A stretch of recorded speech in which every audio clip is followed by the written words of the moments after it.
Évangile selon Luc, chapitre 1. Plusieurs ayant entrepris de composer un récit des événements qui se sont accomplis parmi nous, suivant ce que nous ont transmis ceux qui ont été des témoins oculaires dès le commencement et sont devenus des ministres de la parole, il m'a aussi semblé bon, après avoir fait des recherches exactes sur toutes ces choses depuis leur origine, de te les exposer par écrit d'une manière suivie, excellent Théophile, afin que tu reconnaisses la certitude des enseignements que tu as reçus. Du temps d'Hérode, roi de Judée, il y avait un sacrificateur, nommé Zacharie, de la classe d'Abia. Sa femme était d'entre les filles d'Aaron, et s'appelait Élisabeth. Tous deux étaient justes devant Dieu, observant d'une manière irréprochable tous les commandements et toutes les ordonnances du Seigneur. Ils n'avaient point d'enfants, parce que Élisabeth était stérile, et ils étaient l'un et l'autre avancés en âge. Or pendant qu'il s'acquittait de ses fonctions devant Dieu, selon le tour de sa classe, il fut appelé par le sort, d'après la règle du sacerdoce, à entrer dans le temple du Seigneur pour offrir le parfum. Toute la multitude du peuple était dehors en prière, à l'heure du parfum. Alors un ange du Seigneur apparut à Zacharie, et se tint debout à droite de l'autel des parfums. Zacharie fut troublé en le voyant, et la frayeur s'empara de lui. Mais l'ange lui dit, « Ne crains point, Zacharie, car ta prière a été exaucée. Ta femme Élisabeth t'enfantera un fils, et tu lui donneras le nom de Jean. Il sera pour toi un sujet de joie et d'allégresse, et plusieurs se réjouiront de sa naissance, car il sera grand devant le Seigneur. Il ne boira ni vin, ni liqueur enivrante, et il sera rempli de l'Esprit Saint dès le sang de sa mère. Il ramènera plusieurs des fils d'Israël au Seigneur leur Dieu.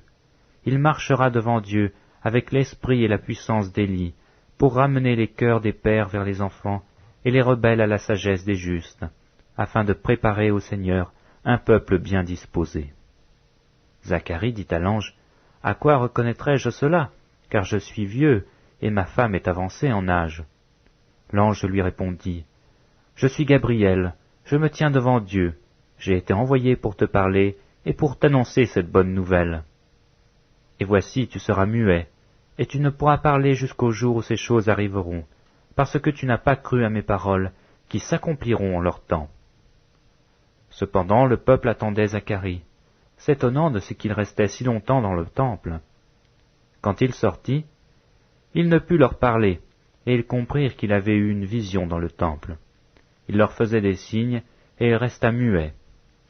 Lorsque ses jours de service furent écoulés, il s'en alla chez lui. Quelque temps après, Élisabeth, sa femme, devint enceinte. Elle se cacha pendant 5 mois, disant, « C'est la grâce que le Seigneur m'a faite quand il a jeté les yeux sur moi pour ôter mon opprobre parmi les hommes. » Au 6e mois, l'ange Gabriel fut envoyé par Dieu, dans une ville de Galilée appelée Nazareth, auprès d'une vierge fiancée à un homme de la maison de David nommé Joseph. Le nom de la vierge était Marie. L'ange entra chez elle et dit, « Je te salue, toi à qui une grâce a été faite. Le Seigneur est avec toi. » Troublée par cette parole, Marie se demandait ce que pouvait signifier une telle salutation. L'ange lui dit, « Ne crains point, Marie, car tu as trouvé grâce devant Dieu. Et voici, tu deviendras enceinte, et tu enfanteras un fils, et tu lui donneras le nom de Jésus. Il sera grand, et il sera appelé Fils du Très-Haut, et le Seigneur Dieu lui donnera le trône de David son père. Il régnera sur la maison de Jacob éternellement, et son règne n'aura point de fin. » Marie dit à l'ange, « Comment cela se fera-t-il, puisque je ne connais point d'homme ?» L'ange lui répondit, « Le Saint-Esprit viendra sur toi, et la puissance du Très-Haut te couvrira de son ombre. C'est pourquoi le Saint-Enfant qui naîtra de toi sera appelé Fils de Dieu. Voici Élisabeth, ta parente, a conçu elle aussi un fils en sa vieillesse. Et celle qui était appelée stérile est dans son 6e mois. Car rien n'est impossible à Dieu. » Marie dit, « Je suis la servante du Seigneur, qu'il me soit fait selon ta parole. » Et l'ange la quitta. Dans ce même temps, Marie se leva et s'en alla en hâte vers les montagnes, dans une ville de Juda. Elle entra dans la maison de Zacharie et salua Élisabeth. Dès qu'Élisabeth entendit la salutation de Marie, son enfant tressaillit dans son sein, et elle fut remplie du Saint-Esprit. Elle cria d'une voix forte, « Tu es bénie entre les femmes, et le fruit de ton sein est béni. Comment m'est-il accordé que la mère de mon Seigneur vienne auprès de moi? Car voici, aussitôt que la voix de ta salutation a frappé mon oreille, l'enfant a tressailli d'allégresse dans mon sein. Heureuse celle qui a cru, parce que les choses qui lui ont été dites de la part du Seigneur auront leur accomplissement. » Et Marie dit, « Mon âme exalte le Seigneur, et mon esprit se réjouit en Dieu mon Sauveur, parce qu'il a jeté les yeux sur la bassesse de sa servante. Car voici, désormais toutes les générations me diront bienheureuse. Parce que le Tout-Puissant a fait pour moi de grandes choses, son nom est saint, et sa miséricorde s'étend d'âge en âge sur ceux qui le craignent. Il a déployé la force de son bras, il a dispersé ceux qui avaient dans le cœur des pensées orgueilleuses. Il a renversé les puissants de leur trône, et il a élevé les humbles. Il a rassasié de biens les affamés, et il a envoyé les riches avides. Il a secouru Israël son serviteur, et il s'est souvenu de sa miséricorde. Comme il l'avait dit à nos pères, envers Abraham et sa postérité pour toujours, Marie demeura avec Élisabeth environ 3 mois, puis elle retourna chez elle. Le temps où Élisabeth devait accoucher arriva, et elle enfanta un fils. Ses voisins et ses parents apprirent que le Seigneur avait fait éclater envers elle sa miséricorde. Ils se réjouirent avec elle. Le 8e jour, ils vinrent pour circoncire l'enfant, et ils l'appelaient Zacharie du nom de leur père. Mais sa mère prit la parole et dit, « Non, il sera appelé Jean. » Ils lui dirent, « Il n'y a dans ta parenté personne qui soit appelé de ce nom. » Et ils firent des signes à son père, pour savoir comment il voulait qu'on l'appelât. Zacharie demanda des tablettes, et il écrit Jean et son nom. Et tous furent dans l'étonnement. Au même instant sa bouche s'ouvrit, sa langue se délia, et il parlait, bénissant Dieu. La crainte s'empara de tous les habitants d'alentour, et dans toutes les montagnes de la Judée, on s'entretenait de toutes ces choses. Tous ceux qui les apprirent les gardèrent dans le cœur, en disant, « Que sera donc cet enfant ?» Et la main du Seigneur était avec lui. Zacharie, son père, fut rempli du Saint-Esprit, et il prophétisa en ces mots. « Béni soit le Seigneur, le Dieu d'Israël, de ce qu'il a visité et racheté son peuple, et nous a suscité un puissant sauveur dans la maison de David son serviteur. Comme il avait annoncé par la bouche de ses saints prophètes des temps anciens, un sauveur qui nous délivre de nos ennemis et de la main de tous ceux qui nous haïssent. C'est ainsi qu'il manifeste sa miséricorde envers nos pères, et se souvient de sa sainte alliance, selon le serment par lequel il avait juré à Abraham notre père, de nous permettre, après que nous serions délivrés de la main de nos ennemis, de le servir sans crainte, en marchant devant lui dans la sainteté et dans la justice tous les jours de notre vie. Et toi, petit enfant, tu seras appelé prophète du Très-Haut, car tu marcheras devant la face du Seigneur pour préparer ses voies, afin de donner à son peuple la connaissance du salut par le pardon de ses péchés, grâce aux entrailles de la miséricorde de notre Dieu, en vertu de laquelle le soleil levant nous a visités d'en haut, pour éclairer ceux qui sont assis dans les ténèbres et dans l'ombre de la mort, pour diriger nos pas dans le chemin de la paix. Or l'enfant croissait et se fortifiait en esprit, et il demeura dans les déserts jusqu'au jour où il se présenta devant Israël. Évangile selon Luc, chapitre 2. En ce temps-là, parut un édit de César Auguste, ordonnant un recensement de toute la terre. Ce premier recensement eut lieu pendant que Quirinius était gouverneur de Syrie. Tous allèrent se faire inscrire, chacun dans sa ville. Joseph aussi monta de la Galilée, de la ville de Nazareth, pour se rendre en Judée, dans la ville de David appelée Bethléem, parce qu'il était de la maison et de la famille de David, afin de se faire inscrire avec Marie, sa fiancée, qui était enceinte. Pendant qu'ils étaient là, le temps où Marie devait accoucher arriva, et elle enfanta son fils premier-né, elle l'emmaillota et le coucha dans une crèche, parce qu'il n'y avait pas de place pour eux dans l'hôtellerie. Il y avait dans cette même contrée des bergers qui passaient dans les champs, les veilles de la nuit pour garder leurs troupeaux. Et voici, un ange du Seigneur leur apparut, et la gloire du Seigneur resplendit autour d'eux. Ils furent saisis d'une grande frayeur. Mais l'ange leur dit, « Ne craignez point, car je vous annonce une bonne nouvelle, qui sera pour tout le peuple le sujet d'une grande joie. C'est qu'aujourd'hui dans la ville de David, il vous est né un Sauveur, qui est le Christ le Seigneur. Et voici à quel signe vous le reconnaîtrez. Vous trouverez un enfant emmailloté et couché dans une crèche. » Et soudain, il se joignit à l'ange une multitude de l'armée céleste, louant Dieu et disant, « Gloire à Dieu dans les lieux très hauts, et paix sur la terre parmi les hommes qui l'agréent. » Lorsque les anges les eurent quittés pour retourner au ciel, les bergers se dirent les uns aux autres, « Allons jusqu'à Bethléem, et voyons ce qui est arrivé, ce que le Seigneur nous a fait connaître. » Ils y allèrent en hâte, et ils trouvèrent Marie et Joseph, et le petit enfant couché dans la crèche. Après l'avoir vu, ils racontèrent ce qui leur avait été dit au sujet de ce petit enfant. Tous ceux qui les entendirent furent dans l'étonnement de ce que leur disaient les bergers. Marie gardait toutes ces choses, et les repassait dans son cœur.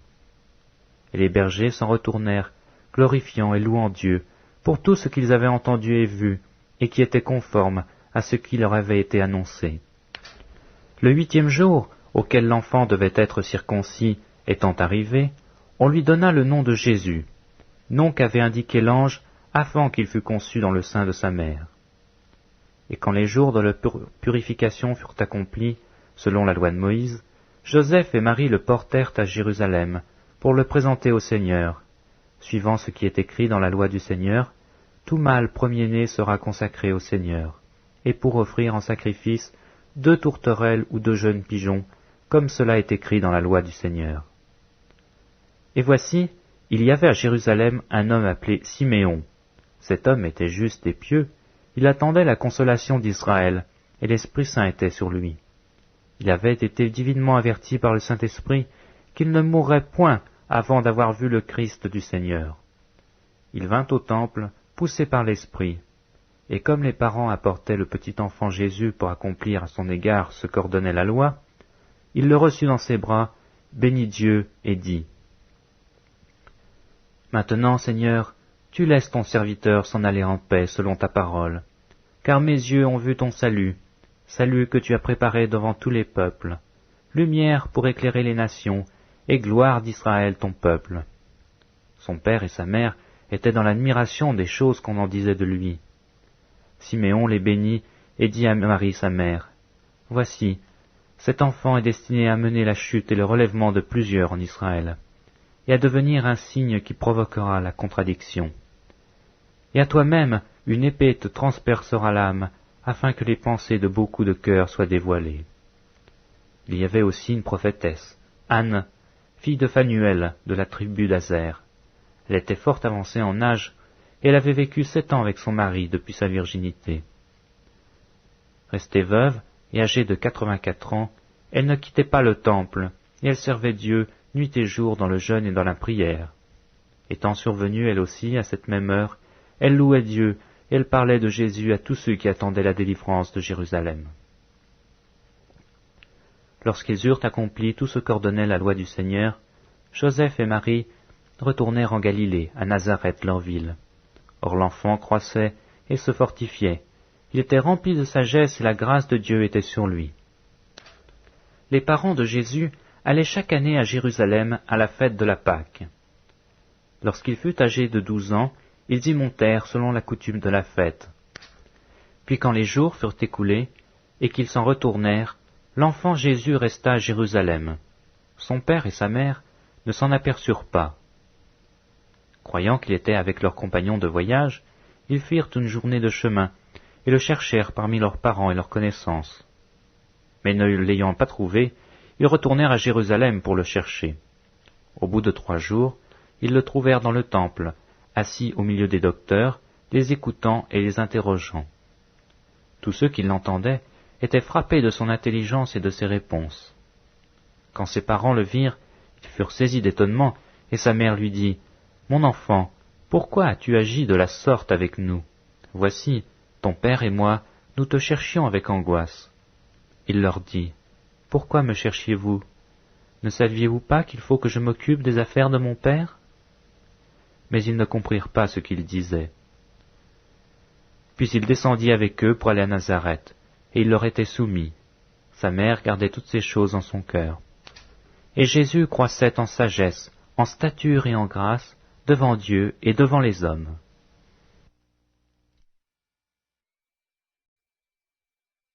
Évangile selon Luc, chapitre 3. La 15e année du règne de Tibère César, lorsque Ponce Pilate était gouverneur de la Judée, Hérode, tétrarque de la Galilée, son frère Philippe, tétrarque de l'Iturée et du territoire de la Traconite, Lysanias, tétrarque de la Bilène, et du temps des souverains sacrificateurs Anne et Caïphe, la parole de Dieu fut adressée à Jean, fils de Zacharie, dans le désert. Et il alla dans tout le pays des environs du Jourdain, prêchant le baptême de repentance pour la rémission des péchés, selon ce qui est écrit dans le livre des paroles d'Ésaïe le prophète. C'est la voix de celui qui crie dans le désert. Préparez le chemin du Seigneur, aplanissez ses sentiers, toute vallée sera comblée, toute montagne et toute colline seront abaissées. Ce qui est tortueux sera redressé, et les chemins rabotés seront aplanis. Et toute chair verra le salut de Dieu. Il disait donc à ceux qui venaient en foule pour être baptisés par lui, « Race de vipères, qui vous a appris à fuir la colère à venir ? Produisez donc des fruits dignes de la repentance, et ne vous mettez pas à dire en vous-même, « Nous avons Abraham pour père ». Car je vous déclare que de ces pierres Dieu peut susciter des enfants à Abraham. Déjà même la cognée est mise à la racine des arbres. Tout arbre donc qui ne produit pas de son fruit sera coupé et jeté au feu. » La foule l'interrogeait, disons, « Que devons-nous faire ?» Il leur répondit, « Que celui qui a 2 tuniques partage avec celui qui n'en a point, et que celui qui a de quoi manger agisse de même. » Il vint aussi des publicains pour être baptisés, et lui dirent, « Maître, que devons-nous faire ?» Il leur répondit, « N'exigez rien au-delà de ce qui vous a été ordonné. » Des soldats aussi lui demandèrent, « Et nous, que devons-nous faire ?» Il leur répondit, « Ne commettez ni extorsion, ni fraude envers personne, et contentez-vous de votre solde. » Comme le peuple était dans l'attente, et que tous se demandaient en eux-mêmes si Jean n'était pas le Christ, il leur dit à tous, « Moi, je vous baptise d'eau, mais il vient celui qui est plus puissant que moi, et je ne suis pas digne de délier la courroie de ses souliers. Lui, il vous baptisera du Saint-Esprit et de feu. Il a son vent à la main, il nettoiera son aire, et il amassera le blé dans son grenier, mais il brûlera la paille dans un feu qui ne s'éteint point. » C'est ainsi que Jean annonçait la bonne nouvelle au peuple, en lui adressant encore beaucoup d'autres exhortations. Mais Hérode le tétrarque, étant repris par Jean au sujet d'Hérodias, femme de son frère, et pour toutes les mauvaises actions qu'il avait commises, ajouta encore à toutes les autres celle d'enfermer Jean dans sa prison. Tout le peuple se faisant baptiser, Jésus fut aussi baptisé, et pendant qu'il priait, le ciel s'ouvrit, et le Saint-Esprit descendit sur lui sous une forme corporelle, comme une colombe. Et une voix fit entendre du ciel ces paroles, « Tu es mon Fils bien-aimé, en toi j'ai mis toute mon affection. » Jésus avait environ 30 ans lorsqu'il commença son ministère, étant, comme on le croyait, fils de Joseph, fils d'Élie, fils de Mathat, fils de Lévi, fils de Melchi, fils de Janaï, fils de Joseph, fils de Mattathias, fils d'Amos, fils de Nahum, fils d'Esli, fils de Nagaï, fils de Maat, fils de Mattathias, fils de Sémeï, fils de Josèche, fils de Joda, fils de Johanan, fils de Récha, fils de Zorobabel, fils de Salatiel, fils de Néri, fils de Melchi, fils d'Adi, fils de Kosam, fils d'Elmadam, fils d'Er, fils de Jésus, fils d'Éliézer, fils de Jorim, fils de Mathat, fils de Lévi, fils de Siméon, fils de Juda, fils de Joseph, fils de Jonam, fils d'Eliakim, fils de Méléa, fils de Ména, fils de Matata, fils de Nathan, fils de David, fils d'Isaïe, fils de Jobed, fils de Boz, fils de Salmon, fils fils de Naasson, fils d'Aminadab, fils d'Hermin, fils d'Arni, fils d'Estrom, fils de Pharès, fils de Juda, fils de Jacob, fils d'Isaac, fils d'Abraham, fils de Tara, fils de Nacor, fils de Sérouk, fils de Ragaou, fils de Phalec, fils d'Héber, fils de Sala, fils de Caïnam, fils d'Arphaxad, fils de Sem, fils de Noé, fils de Lamech, fils de Mathusala, fils d'Enoch, fils de Jared, fils de Maléel, fils de Caïnan, fils d'Énos, fils de Seth, fils d'Adam, fils de Dieu. Évangile selon Luc, chapitre 4. Jésus, rempli du Saint-Esprit, revint du Jourdain, et il fut conduit par l'Esprit dans le désert, où il fut tenté par le diable pendant 40 jours. Il ne mangea rien durant ces jours-là, et après qu'ils furent écoulés, il eut faim. Le diable lui dit, « Si tu es fils de Dieu, ordonne à cette pierre qu'elle devienne du pain. » Jésus lui répondit, « Il est écrit, l'homme ne vivra pas de pain seulement. » Le diable, l'ayant élevé, lui montra en un instant tous les royaumes de la terre, et lui dit, « Je te donnerai toute cette puissance et la gloire de ces royaumes, car elle m'a été donnée, et je la donne à qui je veux. Si donc tu te prosternes devant moi, elle sera toute à toi. » Jésus lui répondit, « Il est écrit, tu adoreras le Seigneur ton Dieu, et tu le serviras lui seul. » Le diable le conduisit encore à Jérusalem, le plaça sur le haut du temple et lui dit, « Si tu es fils de Dieu, jette-toi d'ici en bas, car il est écrit, il donnera des ordres à tes anges à ton sujet, afin qu'ils te gardent, et ils te porteront sur les mains, de peur que ton pied ne heurte contre une pierre. » Jésus lui répondit, « Il est dit, tu ne tenteras point le Seigneur ton Dieu. » Après l'avoir tenté de toutes ses manières, le diable s'éloigna de lui jusqu'à un moment favorable. Jésus, revêtu de la puissance de l'Esprit, retourna en Galilée, et sa renommée se répandit dans tous les pays d'alentour. Il enseignait dans les synagogues, et il était glorifié par tous. Il se rendit à Nazareth, où il avait été élevé, et selon sa coutume, il entra dans la synagogue le jour du sabbat. Il se leva pour faire la lecture, et on lui remit le livre du prophète Isaïe.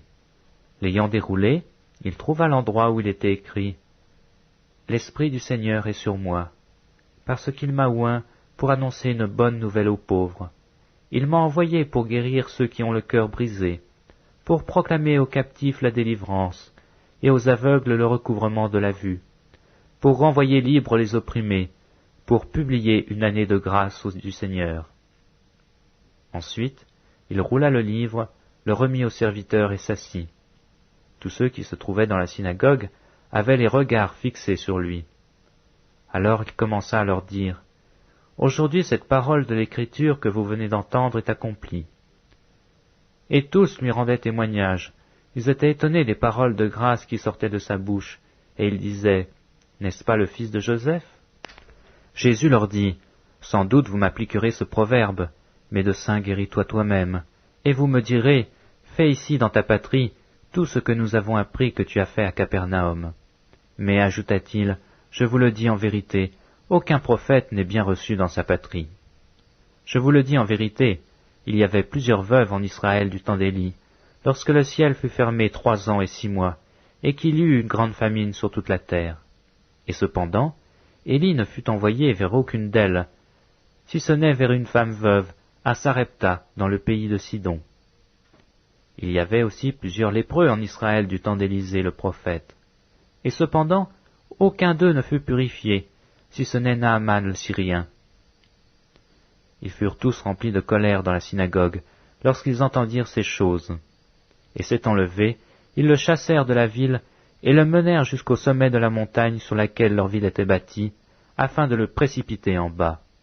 Mais Jésus, passant au milieu d'eux, s'en alla.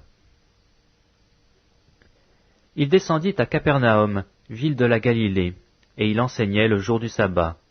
On était frappé de sa doctrine, car il parlait avec autorité. Il se trouva dans la synagogue un homme qui avait un esprit de démon impur, et qui s'écria d'une voix forte, « Ah, Qu'y a-t-il entre nous et toi, Jésus de Nazareth? Tu es venu pour nous perdre. Je sais qui tu es, le Saint de Dieu. Jésus le menaça, disant, Tais-toi, et sors de cet homme. Et le démon le jeta au milieu de l'assemblée, et sortit de lui sans lui faire du mal. Tous furent saisis de stupeur, et ils se disaient les uns les autres, Quelle est cette parole? Il commande avec autorité et puissance aux esprits impurs, et ils sortent. Et sa renommée se répandit dans tous les lieux d'alentour. En sortant de la synagogue, il se rendit à la maison de Simon. La belle-mère de Simon avait une violente fièvre, et ils le prièrent en sa faveur. S'étant penché sur elle, il menaça la fièvre, et la fièvre la quitta. À l'instant, elle se leva et les servit. Après le coucher du soleil, tous ceux qui avaient des malades, atteints de diverses maladies, les lui amenèrent. Il imposa les mains chacun d'eux, et il les guérit. Des démons aussi sortirent de beaucoup de personnes, en criant et disant, « Tu es le Fils de Dieu !» Mais il les menaçait, et ne leur permettait pas de parler, parce qu'ils savaient qu'il était le Christ. Dès que le jour parut, il sortit, et alla dans un lieu désert. Une foule de gens se mirent à sa recherche, et arrivèrent jusqu'à lui. Ils voulaient le retenir, afin qu'il ne les quittât point. Mais il leur dit, « Il faut aussi que j'annonce aux autres villes la bonne nouvelle du royaume de Dieu, car c'est pour cela que j'ai été envoyé. » Et il prêchait dans les synagogues de la Galilée. Évangile selon Luc, chapitre 5. Comme Jésus se trouvait auprès du lac de Génézareth, et que la foule se pressait autour de lui pour entendre la parole de Dieu, il vit au bord du lac 2 barques, d'où les pêcheurs étaient descendus pour laver leurs filets. Il monta dans l'une de ces barques, qui était à Simon, et il le pria de s'éloigner un peu de terre. Puis il s'assit, et de la barque il enseignait la foule. Lorsqu'il eut cessé de parler, il dit à Simon, « Avance en pleine eau, et jetez vos filets pour pêcher. » Simon lui répondit, « Maître, nous avons travaillé toute la nuit sans rien pendre, mais sur ta parole je jetterai le filet. » L'ayant jeté, ils prirent une grande quantité de poissons, et leurs filets se rompaient. Ils firent signe à leurs compagnons qui étaient dans l'autre barque de venir les aider. Ils vinrent, et ils remplirent les 2 barques, au point qu'elles s'enfonçaient. Quand il vit cela, Simon-Pierre tomba aux genoux de Jésus, et dit, « Seigneur, retire-toi de moi, car je suis un homme pécheur. » Car l'épouvante l'avait saisi, lui et tous ceux qui étaient avec lui, à cause de la pêche qu'ils avaient faite. Il en était de même de Jacques et de Jean, fils de Zébédée, les associés de Simon. Alors Jésus dit à Simon, « Ne crains point, désormais tu seras pêcheur d'hommes. » Et ayant ramené les barques à terre, ils laissèrent tout et le suivirent. Jésus était dans une des villes, et voici un homme couvert de lèpre, l'ayant vu, tomba sur sa face et lui fit cette prière. « Seigneur, si tu le veux, tu peux me rendre pur. » Jésus étendit la main, le toucha et dit, « Je le veux, sois pur. » Aussitôt la lèpre le quitta. Puis il ordonna de n'en parler à personne. Mais dit-il, « Va te montrer au sacrificateur, et offre pour ta purification ce que Moïse a prescrit, afin que cela leur serve de témoignage. » Sa renommée se répandit de plus en plus, et les gens venaient en foule pour l'entendre pour être guéris de leurs malades. Et lui, il se retirait dans les déserts et priait. Un jour Jésus enseignait. Des pharisiens et des docteurs de la loi étaient là assis, venus de tous les villages de la Galilée, de la Judée et de Jérusalem. Et la puissance du Seigneur se manifestait par des guérisons. Et voici des gens, portant sur un lit un homme qui était paralytique, cherchaient à le faire rentrer et à le placer sous ses regards. Comme ils ne savaient pas où l'introduire, à cause de la foule, ils montèrent sur le toit, et ils descendirent par une ouverture avec son lit, au milieu de l'assemblée devant Jésus. Voyant leur foi, Jésus dit, « Homme, tes péchés te sont pardonnés. » Les scribes et les pharisiens se mirent à raisonner et dirent, « Qui est celui-ci qui profère des blasphèmes? Qui peut pardonner les péchés, si ce n'est Dieu seul ?» Jésus, connaissant leurs pensées, prit la parole et leur dit, « Quelle pensée avez-vous dans vos cœurs?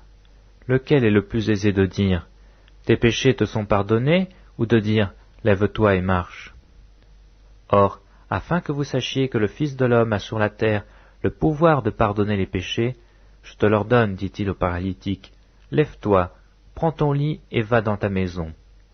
Et à l'instant, il se leva en leur présence, prit le lit sur lequel il était couché, et s'en alla dans sa maison, glorifiant Dieu. Tous étaient dans l'étonnement, et glorifiaient Dieu. Remplis de crainte, ils disaient, « Nous avons vu aujourd'hui des choses étranges. » Après cela, Jésus sortit, et il vit un publicain nommé Lévi, assis au lieu des péages.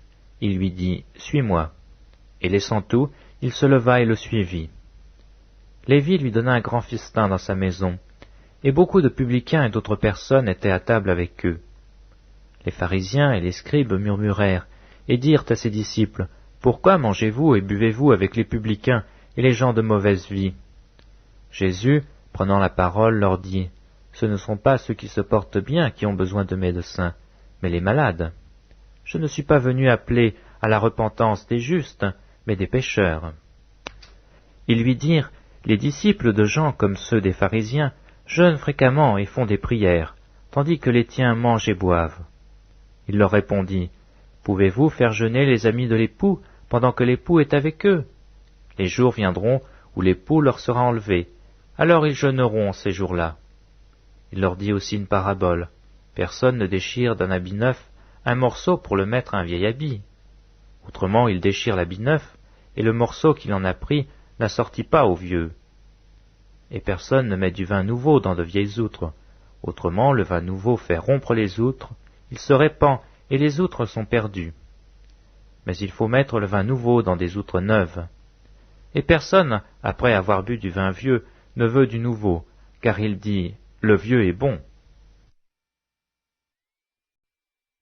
Évangile selon Luc, chapitre 6. Il arriva un jour de sabbat, appelé second premier, que Jésus traversait des champs de blé. Ses disciples arrachaient des épis et les mangeaient, après les avoir froissés dans leurs mains. Quelques pharisiens leur dirent, « Pourquoi faites-vous ce qu'il n'est pas permis de faire pendant le sabbat ?» Jésus leur répondit, « N'avez-vous pas lu ce que fit David lorsqu'il eut faim, lui et ceux qui étaient avec lui?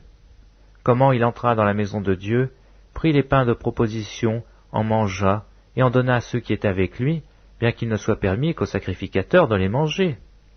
Et il leur dit, « Le Fils de l'homme est maître même du sabbat. » Il arriva un autre jour de sabbat, que Jésus entra dans la synagogue, et qu'il enseignait. Il s'y trouva un homme dont la main droite était sèche. Les scribes et les pharisiens observaient Jésus, pour voir s'il ferait une guérison le jour du sabbat. C'était afin d'avoir sujet de l'accuser. Mais il connaissait leurs pensées, et il dit à l'homme qui avait la main sèche, « Lève-toi, et tiens-toi là au milieu. » Il se leva, et se tint au debout. Et Jésus leur dit, « Je vous demande s'il est permis, le jour du sabbat, de faire du bien ou de faire du mal, de sauver une personne ou de la tuer. » Alors, promenant ses regards sur eux tous, il dit à l'homme, « Étends ta main. » Il le fit, et sa main fut guérie. Ils furent remplis de fureur, et ils se consultèrent ce qu'ils feraient à Jésus.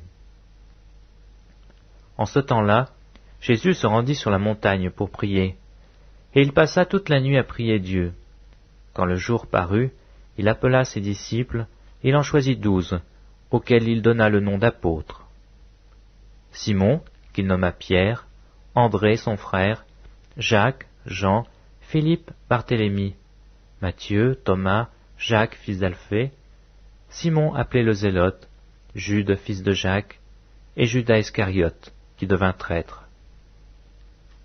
Il descendit avec eux et s'arrêta sur un plateau où se trouvait une foule de ses disciples et une multitude de peuple de toute la Judée et de Jérusalem et de la contrée maritime de Tyr et de Sidon. Ils étaient venus pour l'entendre et pour être guéris de leur maladie. Ceux qui étaient tourmentés par des esprits impurs étaient guéris, et toute la foule cherchait à le toucher, parce qu'une force sortait de lui et les guérissait tous. Alors Jésus, levant les yeux sur ses disciples, dit, « Heureux vous qui êtes pauvres, car le royaume des dieux est à vous. Heureux vous qui avez faim, maintenant, car vous serez rassasiés. Heureux vous qui pleurez maintenant, car vous serez dans la joie. Heureux serez-vous lorsque les hommes vous haïront, lorsqu'on vous chassera, vous outragera, et qu'on rejettera votre nom comme infâme à cause du Fils de l'homme. Réjouissez-vous en ce jour-là, et tressaillez d'allégresse, parce que votre récompense sera grande dans le ciel, car c'est ainsi que leur Père traitait les prophètes. Mais malheur à vous, riches, car vous avez votre consolation. Malheur à vous qui êtes rassasiés, car vous aurez faim. Malheur à vous qui riez maintenant, car vous serez dans le deuil et dans les larmes. Malheur lorsque tous les hommes diront du bien de vous, car c'est ainsi qu'ils agissaient, leur Père, à l'égard des faux prophètes. Mais je vous dis à vous qui m'écoutez, aimez vos ennemis, faites du bien à ceux qui vous haïssent, bénissez qui vous maudissent, priez pour ceux qui vous maltraitent. Si quelqu'un te frappe sur une joue, présente-lui aussi l'autre. Si quelqu'un prend ton manteau, ne l'empêche pas de prendre encore ta tunique. Donne à quiconque te demande, et ne réclame pas ton bien à celui qui s'en empare.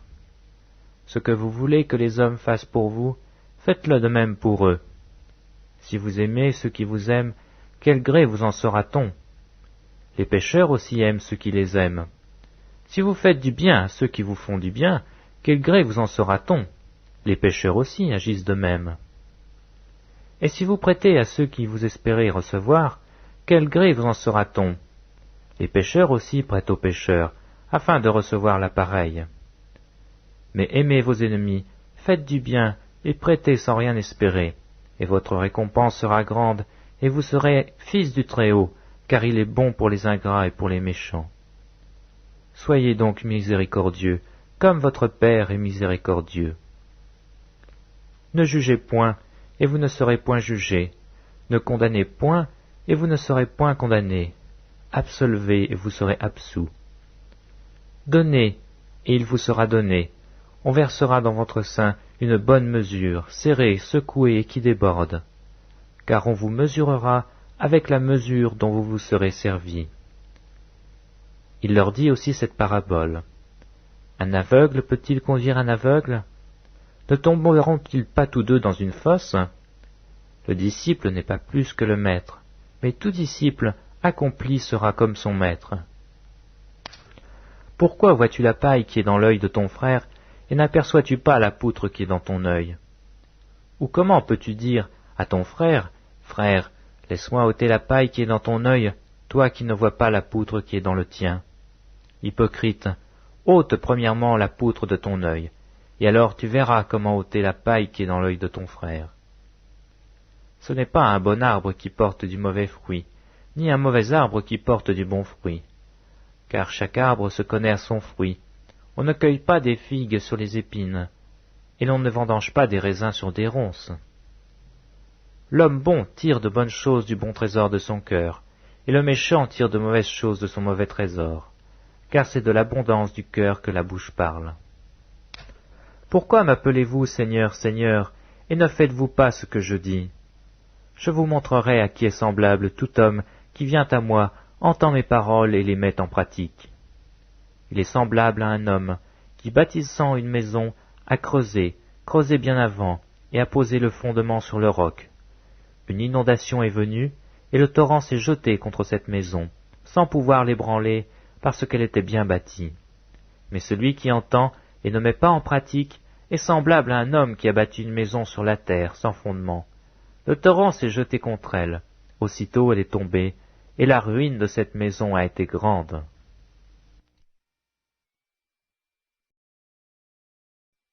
Évangile selon Luc, chapitre 7.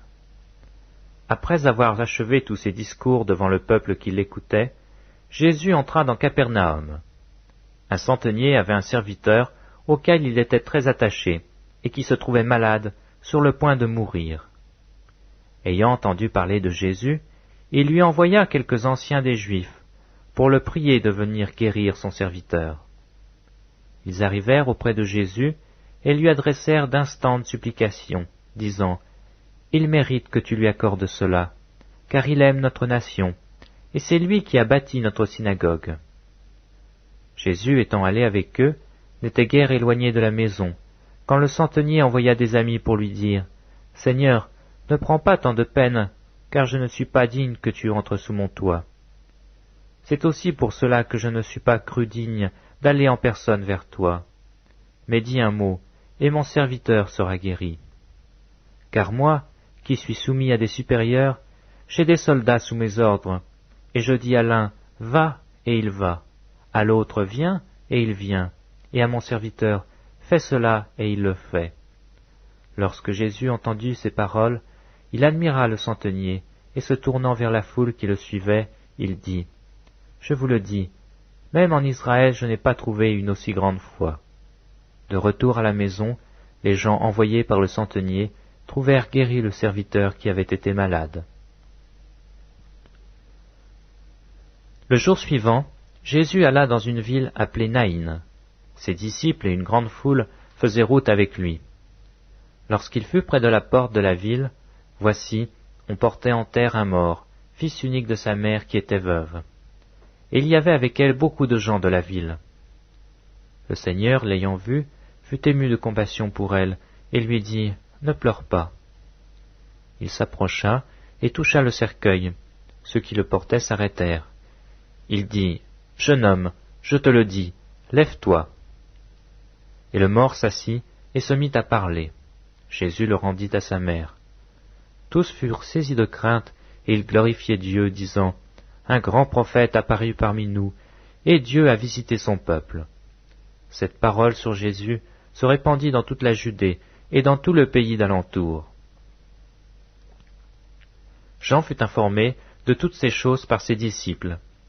Il en appela 2 et les envoya vers Jésus pour lui dire, « Es-tu celui qui doit venir, ou devons-nous en attendre un autre ?»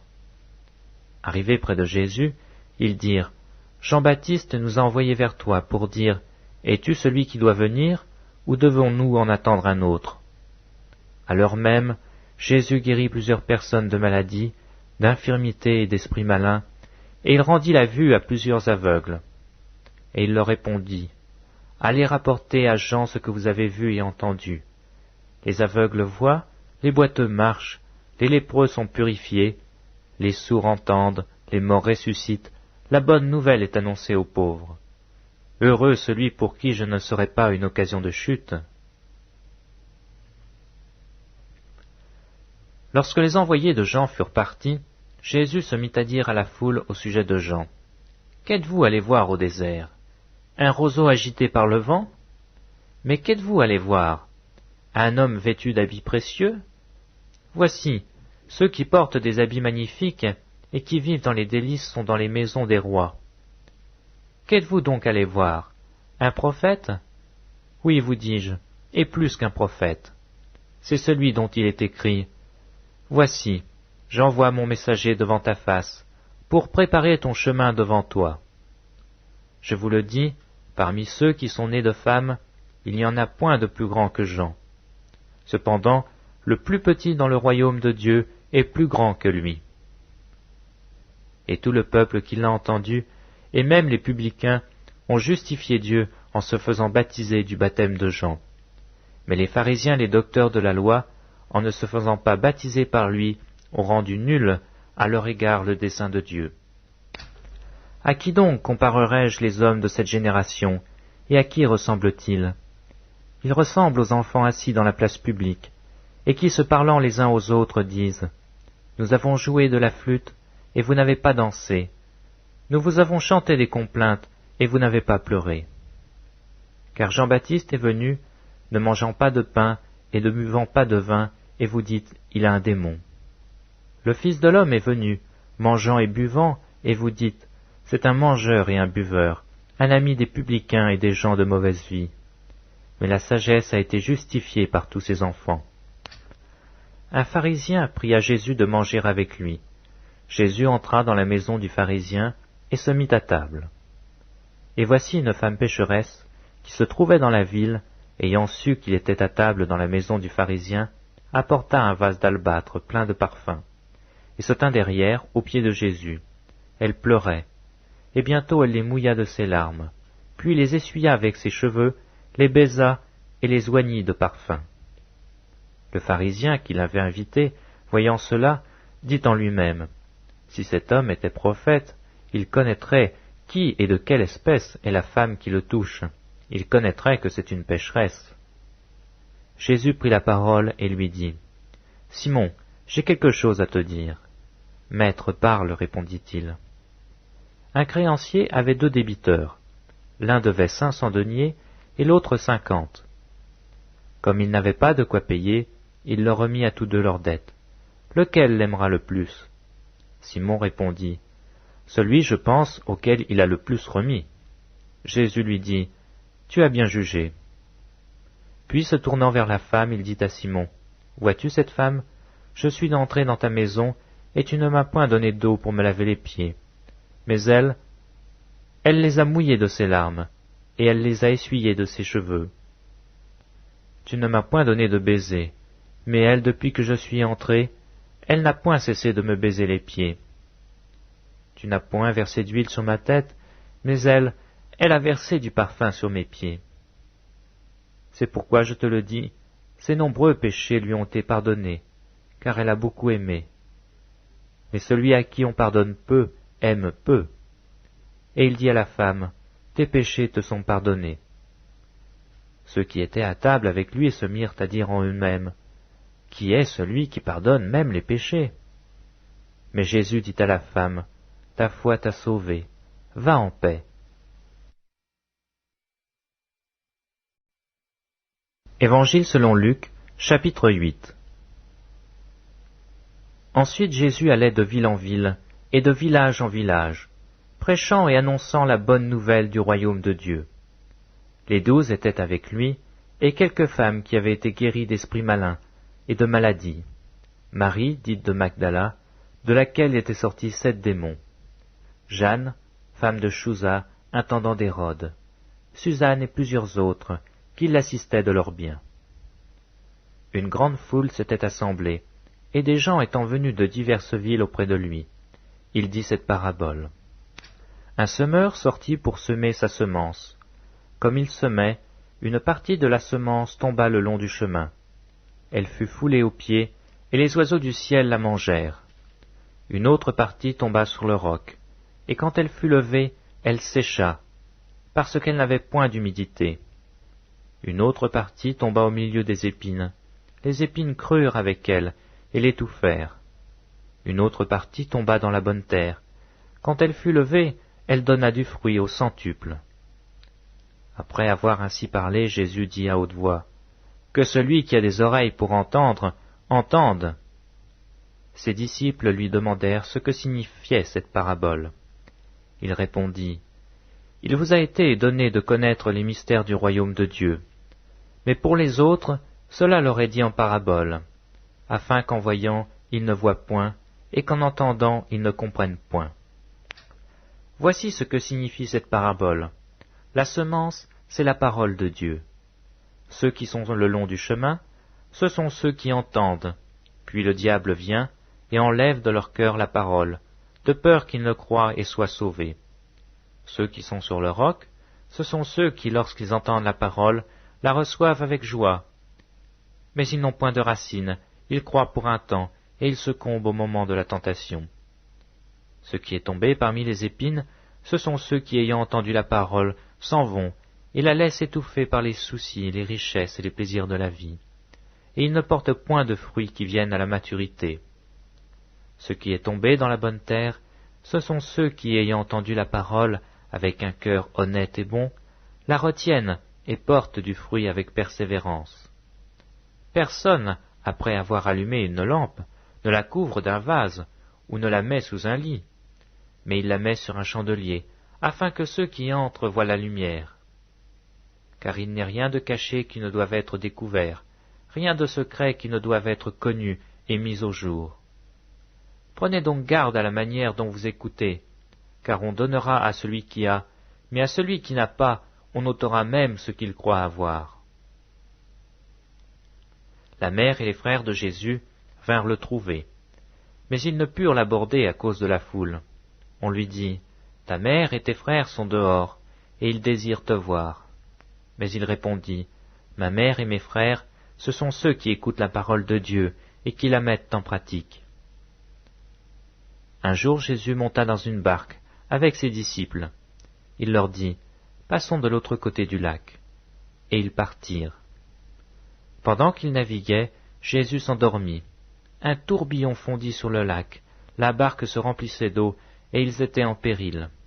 Ils s'approchèrent et le réveillèrent, en disant, « Maître, maître, nous périssons. » S'étant réveillé, il menaça le vent et les flots, qui s'apaisèrent, et le calme revint.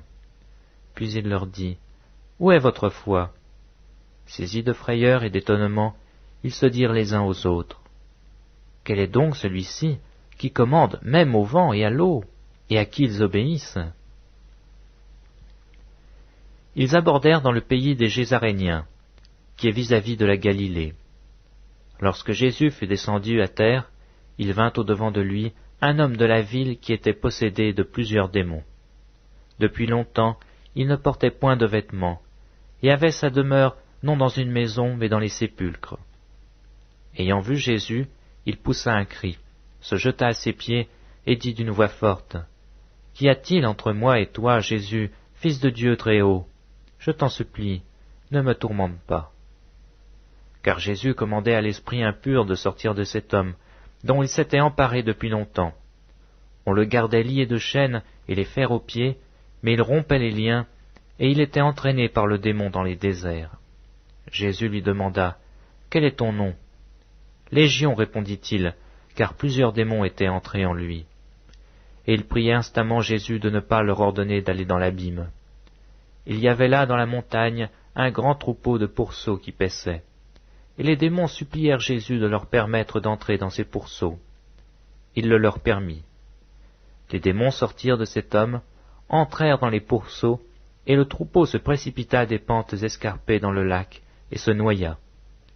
Ceux qui les faisaient paître, voyant ce qui était arrivé, s'enfuirent et répandirent la nouvelle dans la ville et dans les campagnes. Les gens allèrent voir ce qui était arrivé. Ils vinrent auprès de Jésus, et ils trouvèrent l'homme de qui étaient sortis les démons, assis à ses pieds, vêtu, et dans son bon sens. Ils furent saisis de frayeur. Ceux qui avaient vu ce qui s'était passé leur racontèrent comment le démoniaque avait été guéri.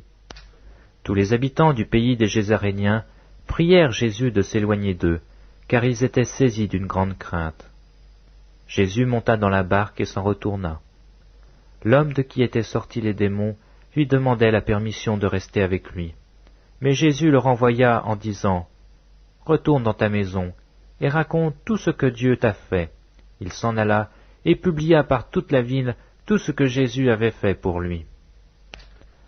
À son retour, Jésus fut reçu par la foule, car tous l'attendaient.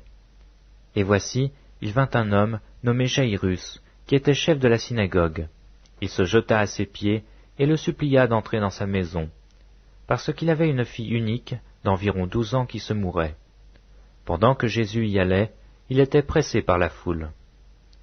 Or il y avait une femme atteinte d'une perte de sang depuis 12 ans, et qui avait dépensé tout son bien pour les médecins, sans qu'aucun eût pu la guérir. Elle s'approcha par derrière et toucha le bord du vêtement de Jésus. Au même instant, la perte de sang s'arrêta. Et Jésus dit, « Qui m'a touché ?» Comme tous s'en défendaient, Pierre et ceux qui étaient avec lui dirent, « Maître, la foule t'entoure et te presse, et tu dis, qui m'a touché ?» Mais Jésus répondit, « Quelqu'un m'a touché, car j'ai connu qu'une force était sortie de moi. » La femme, se voyant découverte, vint toute tremblante se jeter à ses pieds, et déclara devant tout le peuple pourquoi elle l'avait touché, et comment elle avait été guérie à l'instant. Jésus lui dit, « Ma fille, ta foi t'a sauvée, va en paix. » Comme il parlait encore, survint de chez le chef de la synagogue quelqu'un disant, « Ta fille est morte, n'importune pas le maître. » Mais Jésus, ayant entendu cela, dit au chef de la synagogue, « Ne crains pas, crois seulement, et elle sera sauvée. » Lorsqu'il fut arrivé à la maison, il ne permit à personne d'entrer avec lui, si ce n'est à Pierre, à Jean et à Jacques, et au père et à la mère de l'enfant. Tous pleuraient et se lamentaient sur elle. Alors Jésus dit, « Ne pleurez pas, elle n'est pas morte, mais elle dort. » Et il se moquait de lui, sachant qu'elle était morte. Mais il la saisit par la main et dit d'une voix forte, « Enfant, Lève-toi !» Et son esprit revint en elle, et à l'instant elle se leva, et Jésus ordonna qu'on lui donnât à manger. Les parents de la jeune fille furent dans l'étonnement, et il leur recommanda de ne dire à personne ce qui était arrivé.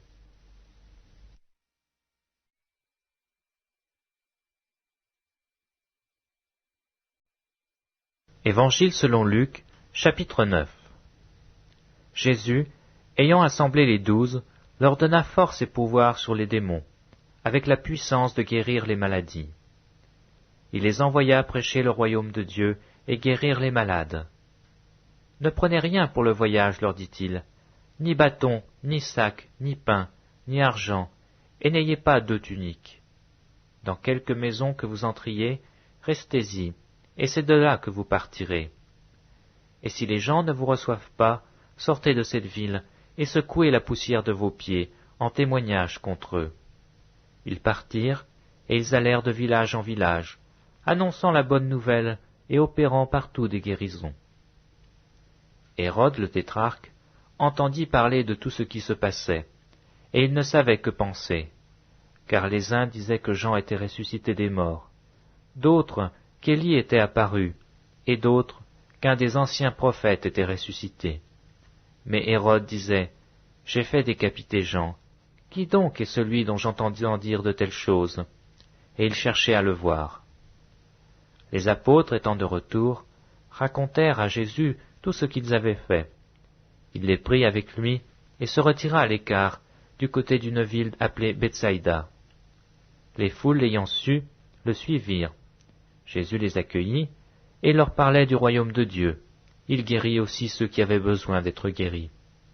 Comme le jour commençait à baisser, les 12 s'approchèrent et lui dirent, « Renvoie la foule, afin qu'elle aille dans les villages et dans les campagnes des environs, pour se loger, pour trouver des vivres, car nous ne sommes ici que dans un lieu désert. » Jésus leur dit, « Donnez-leur vous-même à manger. » Mais ils répondirent, « Nous n'avons que 5 pains et 2 poissons, à moins que nous allions nous-mêmes acheter des vivres pour tout ce peuple. » Or il y avait environ 5000 hommes. Jésus dit à ses disciples, « Faites-les asseoir par rangées de 50. » Ils firent ainsi, et les firent tous asseoir. Jésus prit les 5 pains et les 2 poissons, et levant les yeux vers le ciel, il les bénit. Puis il les rompit, et les donna aux disciples, afin qu'ils les distribuassent à la foule. Tous mangèrent et furent rassasiés, et l'on emporta 12 paniers pleins des morceaux qui restaient. Un jour que Jésus priait à l'écart, ayant avec lui ses disciples, il leur fit cette question. « Qui dit-on que je suis ?» Ils répondirent, « Jean-Baptiste, les autres, Élie, les autres, qu'un des anciens prophètes est ressuscité. » Et vous, leur demanda-t-il, « Qui dites-vous que je suis ?» Pierre répondit, « Le Christ de Dieu. » Jésus leur recommanda sévèrement de ne le dire à personne. Il ajouta qu'il fallait que le Fils de l'homme souffrit beaucoup, qu'il fût rejeté par les anciens, par les principaux sacrificateurs et par les scribes, qu'il fut mis à mort et qu'il ressuscita le 3e jour. Puis il dit à tous, « Si quelqu'un veut venir après moi, qu'il renonce à lui-même, qu'il se charge chaque jour de sa croix, et qu'il me suive. Car celui qui voudra sauver sa vie la perdra, mais celui qui la perdra à cause de moi la sauvera. Et que servirait-il à un homme de gagner tout le monde, s'il se détruisait ou se perdait lui-même? Car quiconque aura honte de moi et de mes paroles, le Fils de l'homme aura honte de lui, quand il viendra dans sa gloire et dans celle du Père et des saints anges.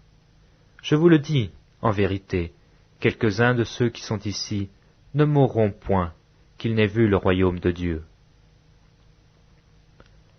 Environ 8 jours après qu'il eut dit ces paroles, Jésus prit avec lui Pierre, Jean et Jacques, et il monta sur la montagne pour prier. Pendant qu'il priait, l'aspect de son visage changea, et son vêtement devint d'une blancheur éclatante. Et voici, 2 hommes s'entretenaient avec lui. C'étaient Moïse et Élie, qui apparaissaient dans la gloire, parlaient de son départ qu'il allait accomplir à Jérusalem. Pierre et ses compagnons étaient appesantis par le sommeil. Mais s'étant tenus éveillés, ils virent la gloire de Jésus et les 2 hommes qui étaient avec lui. Au moment où ces hommes se séparaient de Jésus, Pierre lui dit, « Maître, il est bon que nous soyons ici.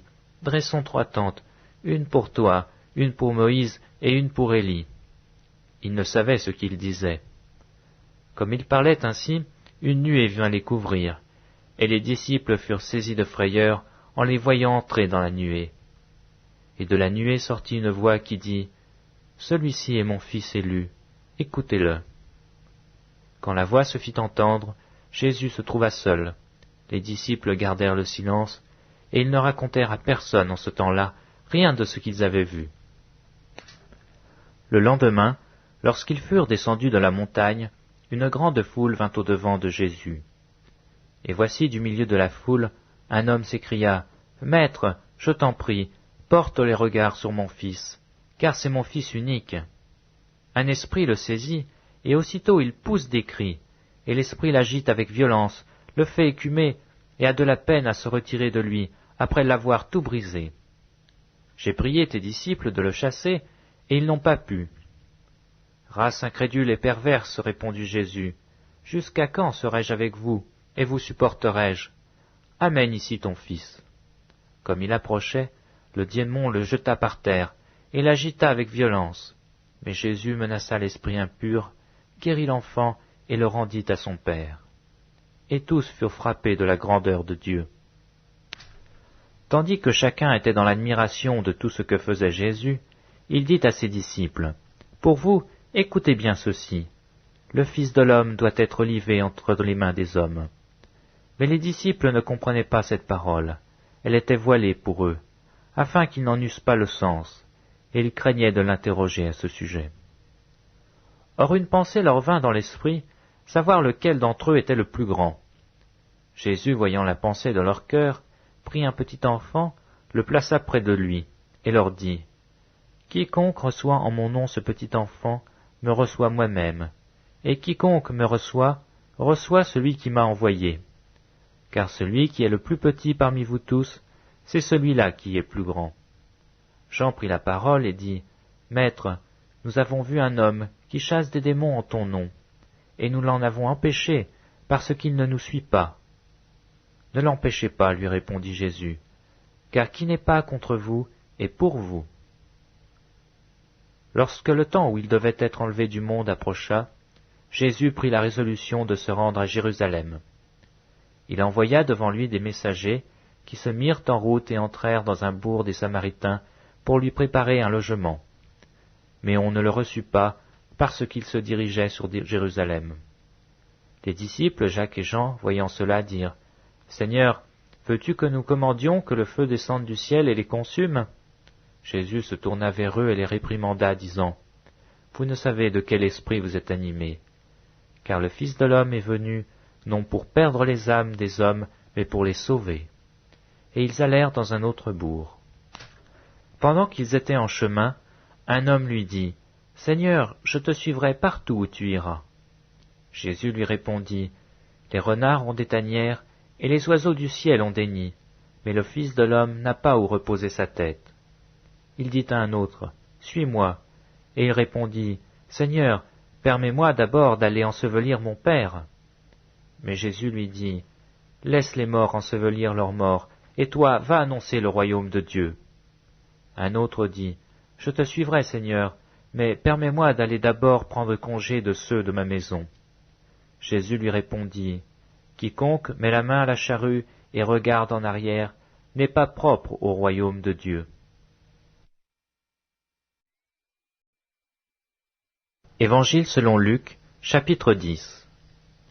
Après cela, le Seigneur désigna encore 70 autres disciples, et il les envoya 2 à 2 devant lui, dans toutes les villes et dans tous les lieux où lui-même devait aller. Il leur dit, « La moisson est grande, mais il y a peu d'ouvriers.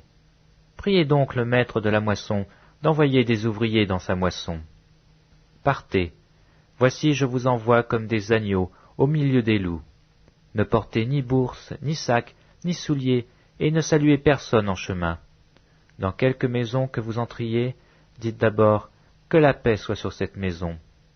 Et s'il se trouve là un enfant de paix, votre paix reposera sur lui, sinon elle reviendra à vous. Demeurez dans cette maison-là, mangeant et buvant ce qu'on vous donnera, car l'ouvrier mérite son salaire. N'allez pas de maison en maison. Dans quelque ville que vous entriez, et où l'on vous recevra, mangez ce qui vous sera présenté. Guérissez les malades qui s'y trouveront, et dites-leur, le royaume de Dieu s'est approché de vous. Mais dans quelque ville que vous entriez, et où l'on vous ne recevra pas, allez dans ces rues et dites, nous secouons contre vous la poussière même de votre ville, qui s'est attachée à nos pieds. Sachez cependant que le royaume de Dieu s'est approché. Je vous dis qu'en ce jour, Sodome sera traité moins rigoureusement que cette ville-là. Malheur à toi, Chorazine, malheur à toi, Bethsaïda, car si les miracles qui ont été faits au milieu de vous avaient été faits dans Tyr et dans Sidon, il y a longtemps qu'elle se serait repentie en prenant le sac et la cendre. C'est pourquoi, au jour du jugement, Tyr et Sidon seront traités moins rigoureusement que vous. Et toi, Capernaum, qui as été élevé jusqu'au ciel, tu seras abaissé jusqu'au séjour des morts. Celui qui vous écoute m'écoute, et celui qui vous rejette me rejette, et celui qui me rejette rejette celui qui m'a envoyé. Les 70 revinrent avec joie, disant, « Seigneur, les démons même nous ont soumis en ton nom. » Jésus leur dit, « Je voyais Satan tomber du ciel comme un éclair. Voici, je vous ai donné le pouvoir de marcher sur les serpents et sur les scorpions, et sur toute la puissance de l'ennemi, et rien ne pourra vous nuire. Cependant, ne vous réjouissez pas de ce que les esprits vous sont soumis, mais réjouissez-vous de ce que vos noms soient écrits dans les cieux. » En ce moment même, Jésus tressaillit de joie par le Saint-Esprit, et il dit, « Je te loue, Père Seigneur du ciel et de la terre, de ce que tu as caché ces choses aux sages et aux intelligents, et de ce que tu les as révélées aux enfants. Oui, Père, je te loue de ce que tu l'as voulu ainsi. Toutes choses m'ont été données par mon Père, et personne ne connaît qui est le Fils, si ce n'est le Père, ni qui est le Père, si ce n'est le Fils, et celui à qui le Fils veut le révéler. » En se tournant vers les disciples, il leur dit en particulier, « Heureux les yeux qui voient ce que vous voyez, car je vous dis que beaucoup de prophètes et de rois ont désiré voir ce que vous voyez, et ne l'ont pas vu, entendre ce que vous entendez, et ne l'ont pas entendu. » Un docteur de la loi se leva et dit à Jésus pour l'éprouver, « Maître, que dois-je faire pour hériter la vie éternelle ?» Jésus lui dit, « Qu'est-il écrit dans la loi? Qui lis-tu » Il répondit, « Tu aimeras le Seigneur ton Dieu de tout ton cœur, de toute ton âme, de toute ta force et de toute ta pensée, et ton prochain comme toi-même. » « Tu as bien répondu, lui dit Jésus, « fais cela et tu vivras. » Mais lui, voulant se justifier, dit à Jésus, « Et qui est mon prochain ?» Jésus reprit la parole et dit, « Un homme descendait de Jérusalem à Jéricho. Il tomba au milieu des brigands qui le dépouillèrent, le chargèrent de coups et s'en allèrent, le laissant à demi-mort. Un sacrificateur, qui par hasard descendait par le même chemin, ayant vu cet homme, passa outre. Un lévite, qui arriva aussi dans ce lieu, l'ayant vu, passa outre. Mais un samaritain qui voyageait, étant venu là, fut ému de compassion lorsqu'il le vit. Il s'approcha et banda ses plaies, et en y versant de l'huile et du vin. Puis il le mit sur sa propre monture, le conduisit à une hôtellerie et prit soin de lui. Le lendemain, il tira 2 deniers, les donna à l'hôte et dit, « Aie soin de lui, et ce que tu dépenseras de plus, je te le rendrai à mon retour. » Lequel de ces 3 te semble avoir été le prochain de celui qui était tombé au milieu des brigands? C'est celui qui a exercé la miséricorde envers lui, répondit le docteur de la loi. Et Jésus lui dit, Va, et toi, fais de même. Comme Jésus était en chemin avec ses disciples, il entra dans un village, et une femme nommée Marthe le reçut dans sa maison. Elle avait une sœur nommée Marie, qui s'étant assise aux pieds du Seigneur, écoutait sa parole. Marthe, occupée à divers soins domestiques, survint et dit, « Seigneur, cela ne te fait-il rien que ma sœur me laisse seule pour servir? Dis-lui donc de m'aider. » Le Seigneur lui répondit, « Marthe, Marthe, tu t'inquiètes et tu t'agites pour beaucoup de choses. Une seule chose est nécessaire. Marie a choisi la bonne part, qui ne lui sera point ôtée. »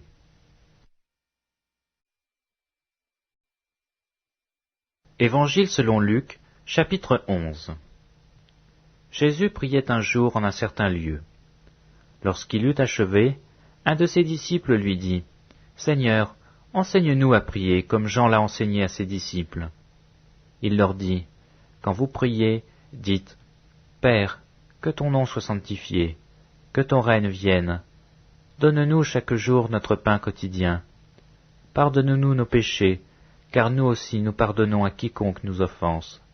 Et nous induis pas en tentation. » Il leur dit encore, « Si l'un de vous a un ami, et qu'il aille le trouver au milieu de la nuit pour lui dire, « Ami, prête-moi 3 pains, car un de mes amis est arrivé de voyage chez moi, et je n'ai rien à lui offrir. » Et si de l'intérieur de sa maison cet ami lui répond, « Ne m'importune pas, la porte est déjà fermée, mes enfants et moi nous sommes au lit.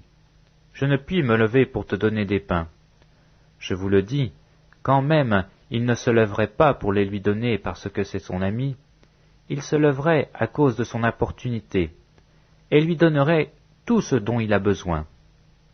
Et moi je vous dis, demandez, et l'on vous donnera. Cherchez, et vous trouverez.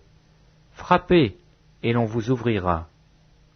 Car quiconque demande reçoit, celui qui cherche trouve, et l'on ouvre à celui qui frappe. Quel est parmi vous le père qui donnera une pierre à son fils, s'il lui demande du pain? Ou s'il demande un poisson, lui donnera-t-il un serpent au lieu d'un poisson? Ou bien s'il demande un œuf, lui donnera-t-il un scorpion? Si donc, méchants comme vous l'êtes, vous savez donner de bonnes choses à vos enfants, à combien plus forte raison le Père céleste donnera-t-il le Saint-Esprit à ceux qui le lui demandent? Jésus chassa un démon qui était muet. Lorsque le démon fut sorti, le muet parla, et la foule fut dans l'admiration. Mais quelques-uns dirent, « C'est par Belzéboul, le prince des démons, qu'il chasse les démons. » Et d'autres, pour l'éprouver, lui demandèrent un signe venant du ciel. Comme Jésus connaissait leurs pensées, il leur dit, « Tout royaume divisé contre lui-même est dévasté, et une maison s'écroule sur une autre. Si donc Satan est divisé contre lui-même, comment son royaume subsistera-t-il, puisque vous dites que je chasse les démons par Belzéboul? Et si moi je chasse les démons par Belzéboul, vos fils, par qui les chassent-ils? C'est pourquoi ils seront eux-mêmes vos juges. Mais si c'est par le doigt de Dieu que je chasse les démons, le royaume de Dieu est donc venu vers vous. Lorsqu'un homme fort et bien armé garde sa maison, ce qu'il possède est en sûreté. Mais si un plus fort que lui survient et le dompte, il lui enlève toutes les armes dans lesquelles il se confiait, et il distribue ses dépouilles. Celui qui n'est pas avec moi est contre moi, et celui qui n'assemble pas avec moi disperse. Lorsque l'esprit impur est sorti d'un homme, il va dans des lieux arides pour chercher du repos. N'en trouvant point, il dit, « Je retournerai dans ma maison où je suis sorti. » Et quand il arrive, il la trouve balayée et ornée. Alors il s'en va, il prend 7 autres esprits plus méchants que lui, ils entrent dans la maison, s'y établissent, et la condition de cet homme est pire que la première. Tandis que Jésus parlait ainsi, une femme, élevant la voix du milieu de la foule, lui dit, « Heureux le sein qui t'a porté, heureuses les mamelles qui t'ont allaité. » Et il répondit, « Heureux plutôt ceux qui écoutent la parole de Dieu et qui la gardent. » Comme le peuple s'amassait en foule, il se mit à dire, « Cette génération est une génération méchante. Elle demande un miracle. Il ne lui sera donné d'autre miracle que celui de Jonas. Car de même que Jonas fut un signe pour les Ninivites, de même le Fils de l'homme en sera un pour cette génération. La reine du Midi se lèvera au jour du jugement avec les hommes de cette génération et les condamnera, parce qu'elle vint des extrémités de la terre pour entendre la sagesse de Salomon. Et voici, il y a ici plus que Salomon. Les hommes de Ninive se lèveront au jour du jugement avec cette génération et la condamneront, parce qu'ils se repentirent à la prédication de Jonas. Et voici, il y a ici plus que Jonas. Personne n'allume une lampe pour la mettre dans un lieu caché ou sous le boisseau, mais on la met sur le chandelier, afin que ceux qui entrent voient la lumière. Ton œil est la lampe de ton corps. Lorsque ton œil est en bon état, tout ton corps est éclairé. Mais lorsque ton œil est en mauvais état, ton corps est dans les ténèbres. Prends donc garde que la lumière qui est en toi ne soit ténèbres. Si donc tout ton corps est éclairé, n'ayant aucune partie dans les ténèbres, il sera entièrement éclairé, comme lorsque la lampe t'éclaire de sa lumière. Pendant que Jésus parlait, un pharisien le pria de dîner chez lui. Il entra et se mit à table. Le pharisien vit avec étonnement qu'il ne s'était pas lavé avant le repas. Mais le Seigneur lui dit, « Vous, pharisiens, vous nettoyez le dehors de la coupe et du plat, et votre intérieur est plein de rapine et de méchanceté. Insensé, celui qui a fait le dehors n'a-t-il pas fait aussi le dedans? Donnez plutôt en aumône ce qui est dedans, et voici toutes choses seront pures pour vous. Mais malheur à vous, pharisiens, parce que vous payez la dîme de la menthe, de la rue et de toutes les herbes, et que vous négligez la justice et l'amour de Dieu. C'est là ce qu'il fallait pratiquer, sans omettre les autres choses. Malheur à vous, pharisiens, parce que vous aimez les premiers sièges dans les synagogues et les salutations dans les places publiques. Malheur à vous, parce que vous êtes comme les sépulcres, qui ne paraissent pas, et sur lesquels on marche sans le savoir. Un des docteurs de la loi prit la parole et lui dit, « Maître, en parlant de la sorte, c'est aussi nous que tu outrages. » Et Jésus répondit, « Malheur à vous aussi, docteurs de la loi, parce que vous chargez les hommes de fardeaux difficiles à porter, et que vous n'y touchez même pas vous-même de l'un de vos doigts. Malheur à vous, parce que vous bâtissez les tombeaux des prophètes que vos pères ont tués. Vous rendez donc témoignage aux œuvres de vos pères, et vous les approuvez, car eux ils ont tué les prophètes, et vous, vous bâtissez leurs tombeaux. C'est pourquoi la sagesse de Dieu a dit, « Je leur enverrai des prophètes et des apôtres, ils tueront les uns et persécuteront les autres, afin qu'il soit demandé compte à cette génération du sang de tous les prophètes qui a été répandu depuis la création du monde, depuis le sang d'Abel jusqu'au sang de Zacharie, tué entre l'autel et le temple. Oui, je vous le dis, il en sera demandé compte à cette génération. Malheur à vous, docteurs de la loi, parce que vous avez enlevé la clé de la science. Vous n'êtes pas entrés vous-même, et vous avez empêché d'entrer ceux qui le voulaient. » Mais quand il fut sorti de là, les scribes et les pharisiens commencèrent à le presser violemment, et à le faire parler sur beaucoup de choses, lui tendant des pièges pour surprendre quelques paroles sorties de sa bouche. Évangile selon Luc, chapitre 12.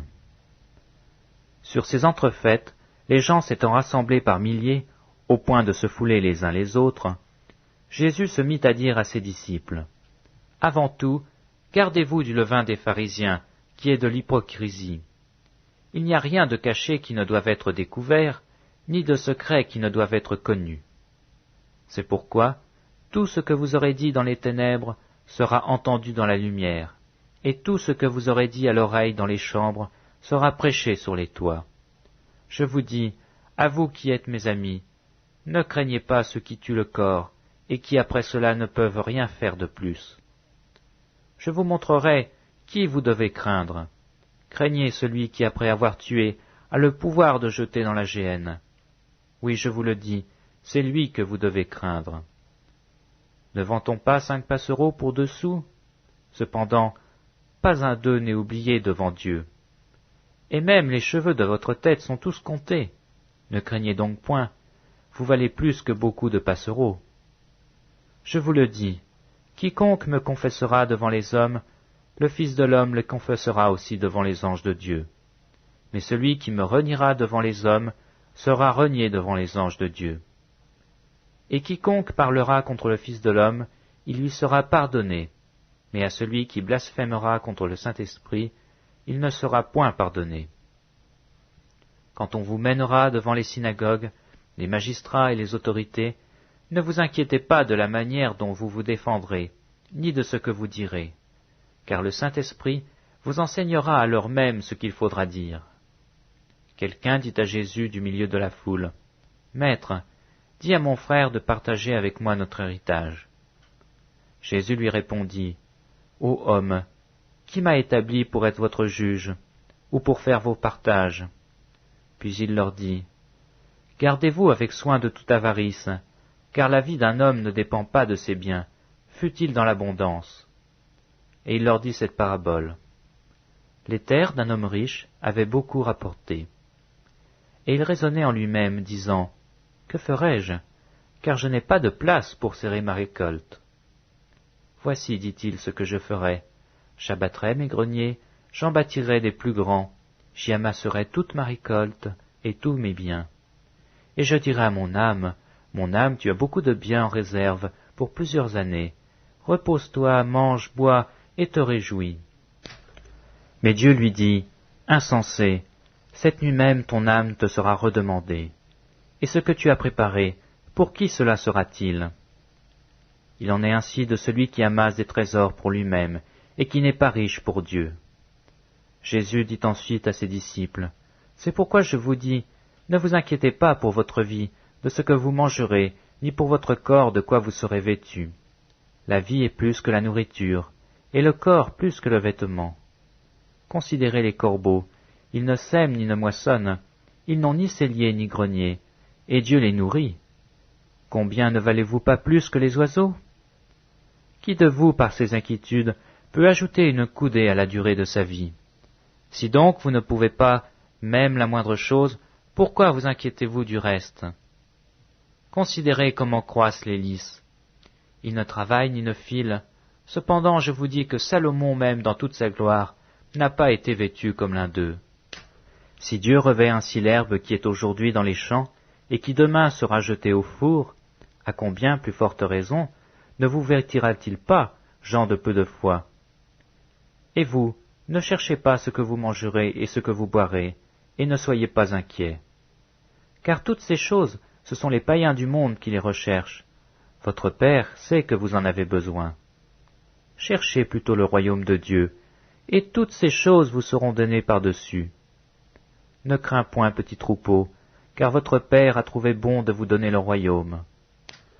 Vendez ce que vous possédez, et donnez-le en aumône. Faites-vous des bourses qui ne s'usent point, un trésor inépuisable dans les cieux, où le voleur n'approche point, et où la teigne ne détruit point. Car là où est votre trésor, là aussi sera votre cœur. Que vos reins soient sains, et vos lampes allumées. Et vous, soyez semblables à des hommes, qui attendent que leur maître revienne des noces, afin de lui ouvrir dès qu'il arrivera et frappera. Heureux ces serviteurs que le maître à son arrivée trouvera veillant. Je vous le dis en vérité, il se ceindra, les fera mettre à table, et s'approchera pour les servir. Qu'il arrive à la deuxième ou à la troisième veille, heureux ces serviteurs, s'il les trouve veillants. Sachez-le bien, si le maître de maison savait à quelle heure le voleur doit venir, il veillerait et ne laisserait pas percer sa maison. Vous aussi, tenez-vous prêts, car le Fils de l'homme viendra à l'heure où vous n'y penserez pas. Pierre lui dit, Seigneur, est-ce à nous ou à tous que tu adresses cette parabole? Et le Seigneur dit, quel est donc l'économe fidèle et prudent que le maître établira sur ses gens, pour leur donner la nourriture au temps convenable? Heureux ce serviteur que son maître à son arrivée trouvera ainsi.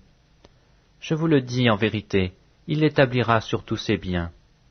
Mais si ce serviteur dit en lui-même, mon maître tarde à venir, s'il se met à battre les serviteurs et les servantes, à manger, à boire et à s'enivrer, le maître de ce serviteur viendra le jour où il n'y s'y attend pas, à l'heure qu'il ne connaît pas, et il le mettra en pièces, et lui donnera sa part avec les infidèles.